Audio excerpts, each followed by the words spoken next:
everyone, myself Falguni Salvi, your social science teacher, and in today's class we read about topic the changing earth. मतलब बदलती पृथ्वी. ये है आपकी geography का chapter number 13. In last video and in the last class we read about horizontal and the vertical movement of earth.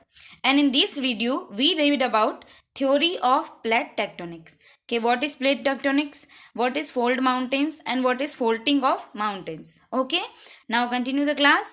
Please open your book in front of you so you easily understand the topic.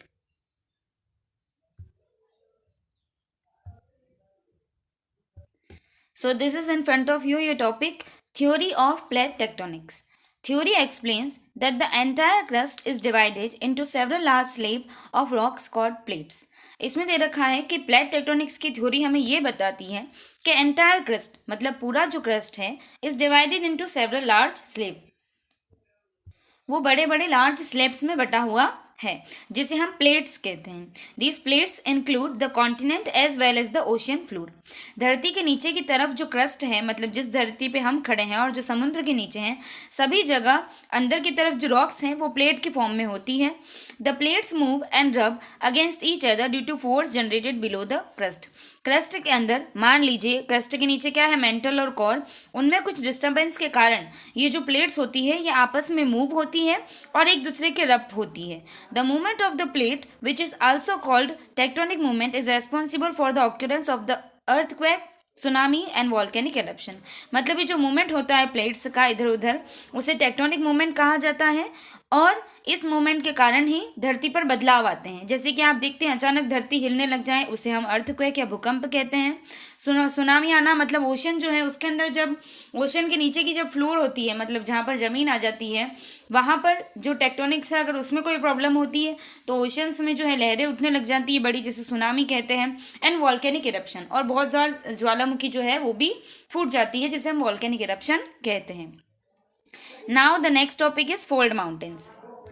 अब हम पढ़ रहे हैं fold mountains. The fold mountains has down folds or valleys called synclines and up folds or ridges called anticlines. Fold mountain जो होते हैं उसमें अलग अलग प्रकार के फोल्ड्स होते हैं. वो फोल्ड्स जिसके अंदर दोनों साइड से फोल्डिंग हो जाती है और बीच का एरिया जो है वो एक रिवर को, मतलब हम कह सकते हैं रिवर को फ्लो होने में मदद कर सकता है, उसे हम साइनिकल्स कहते हैं और दूसरे को हम एंटिकल्स कहते हैं. Now look at the diagram to understand the synclines and anticlines. जैसा कि देख सकते हैं आप स्क्रीन पर, ये वाली जो इमेज है वो आपने पहले भी देखी होगी माउंटेन्स की. किस तरीके से, जैसे कि ये माउंटेन्स फॉर्म है.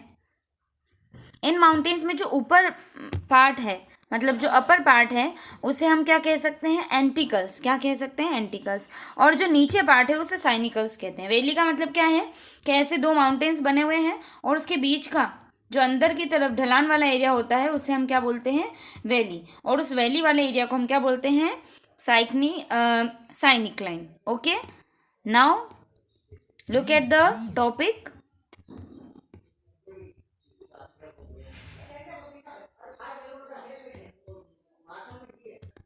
Few mountains are called new fold mountains and young fold mountains as they were born only 60 to 70 million years ago. कुछ पहाड़ जो कि अभी अभी बने हैं उन्हें क्या कहा जाता है, न्यू फोल्ड माउंटेन और यंग फोल्ड माउंटेन. मतलब जो अभी अभी फोल्ड हुए हैं. अभी अभी का मतलब ये नहीं है कि 10 साल पहले या 20 साल पहले, 60 to 70 मिलियन ईयर्स पहले. मतलब हम कह सकते हैं कि हाँ 6 करोड़ या 7 करोड़ ईयर्स पहले जो माउंटेन्स बने उन्हें यंग फोल्ड माउंटेन कहा जाता है. These mountains are very high with sharp pointed peaks. ऐसे जो माउंटेन होते हैं वो एकदम ऊंचे होते हैं और उनकी जो पीक होती है वो एकदम शार्प होती है, मतलब तीखा रहता है उनके ऊपर का हिस्सा. डीप वैलीज, वहाँ पर घाटियाँ जो है बहुत ज़्यादा डीप होती हैं. एंड हैव पैरेलल रेंजेस, और रेंजेस पैरेलल होती है, मतलब सारे जो माउंटेन्स होते हैं वो एक जैसे ही आपको दिखेंगे. The Himalayas are young fold mountains. ऐसे ही माउंटेन्स में हिमालयाज भी आते हैं. Old fold mountains were formed in a similar manner but more than the 200 million years ago. लेकिन 10 से 20 करोड़ साल पहले जो माउंटेन्स बने हुए हैं उन्हें हम ओल्ड फोल्ड माउंटेन्स कहते हैं. दीज हैव इरोडेड, वो इरोडेड हैं.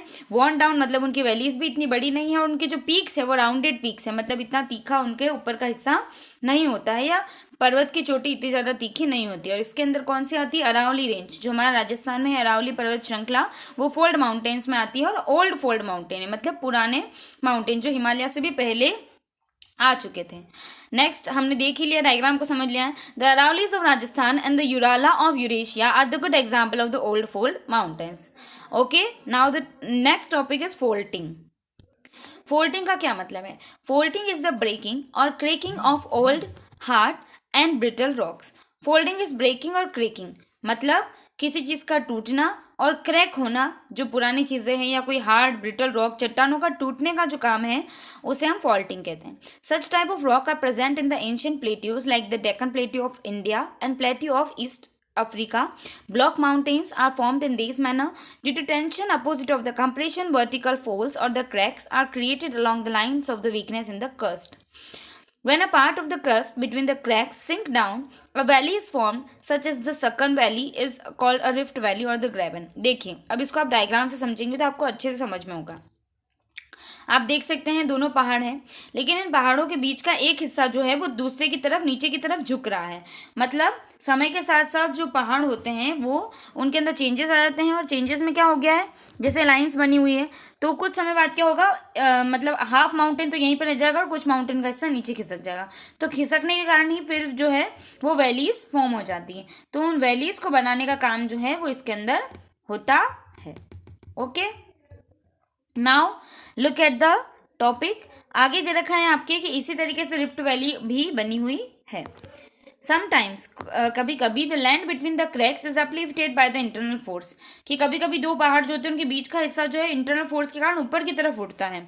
ठीक है, उससे ब्लॉक माउंटेन बनते हैं, मतलब जो ऊपर जाने वाले हैं वो ब्लॉक माउंटेन है, नीचे जाने वाले संक हो जाते हैं।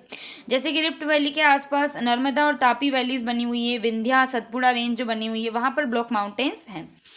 ओके, तो हमने दे रखा है कि कुछ ऐसे एरिया होते हैं जो सिंक हो जाते हैं, मतलब नीचे की तरफ झुक जाते हैं, कुछ एरिया ऊपर की तरफ उठ जाते हैं, उसे फोल्डिंग कहते हैं। और जब पहाड़ एक दूसरे में मिल जाते हैं उसे हम फोल्डिंग कहते हैं। Okay, so this are today's topic and now look at the next topic. So this is your next topic, volcanoes. Volcanoes मतलब ज्वालामुखी, इसके बारे में तो आप जानते ही होंगे। Opening in the earth crust through which molten material, ash and the hot gases are thrown out are called volcanoes.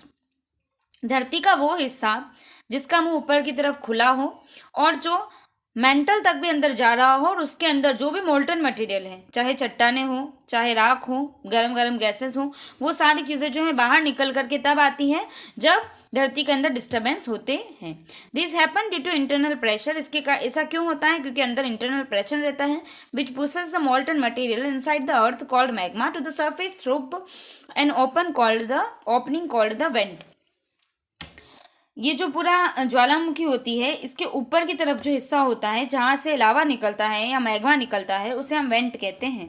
ज्वालामुखी के अंदर का जो हिस्सा है उसके अंदर जो मटेरियल्स होते हैं उसे हम मैग्मा कहते हैं। और जब वही मटेरियल इरप्शन के कारण, वॉल्केनिक इरप्शन, ज्वालामुखी फूटने को वॉल्केनिक इरप्शन कहा जाता है, तो जब वो वेंट, जो मुंह खुला होता है उसे वेंट बोलते हैं, उसके माध्यम से जब वो बाहर निकलता है तो जो बाहर मटेरियल निकलता है उसे हम लावा बोलते हैं। So this is called volcanic eruption. The erupted molten material or the lava gradually fills up and cools layer after layer over the years to form a cone-shaped mountain called a volcanic mountain. इसमें दे रखा है फिर समय के साथ साथ ये लावा बाहर निकला है। ये मतलब समय के साथ साथ कोई कोई माउंटेन या फिर कोई कोई ज्वालामुखी तो ऐसे होते हैं जो एक्टिव होते हैं, मतलब कभी भी फूट सकते हैं या बार बार फूटते रहते हैं। तो लावा जो है वो लगातार समय के साथ साथ जो है वो जमा होता जाता है और वो ठंडा भी बहुत जल्दी होता है क्योंकि उसका टेम्परेचर बहुत ज़्यादा होता है, 6000 डिग्री सेल्सियस उतना तापमान होता है उसका। और उसके बाद जब वो कूल डाउन हो जाता है तब वो चट्टानों का रूप ले लेता है और उससे एक पर्वत का शेप बन जाता है। बाकी शेप होता नहीं है लेकिन बन जाता है समय के साथ साथ। Cone eruptions are generally violent and causes major devastation. जब कोन इरप्शन होता है, मतलब जब कभी भी इरप्शन होता है वॉल्केनिक इरप्शन, तब वो वॉयलेंट होता है, मतलब बहुत ज़्यादा नुकसान पहुंचाने वाला होता है। इससे बहुत ज़्यादा नुकसान लोगों को होता है जो वहाँ पर रहते हैं। बहुत सारे लोग आज भी ज्वालामुखी के आसपास के हिस्से में रहते हैं और जब कभी 100 सालों के अंदर, 10 सालों के अंदर ज्वालामुखी फूटता है तो उस आसपास के हिस्से के लोगों को बहुत ज़्यादा परेशानियाँ झेलनी पड़ती है। और इसमें से हीट इतनी निकलती है कि आसपास हम रह नहीं सकते हैं और जो गैसेस हैं उनको भी हम इनहेल नहीं कर सकते। अब आपका जो नेक्स्ट टॉपिक है टाइप्स ऑफ वोल्केनोज, वो हम देखते हैं। Types of volcanoes, active, dormant और एक्सटिंक्ट। अब इतना जो है आपको सब कुछ, ये मैं आपको एक्टिव, डोरमेंट और एक्सटिंक्ट के बारे में डिटेल में कल समझाऊंगी। ये 3 टाइप के वोल्केनोज होते हैं। So now be ready for the next video and understand the topic, read the lesson. Good bye.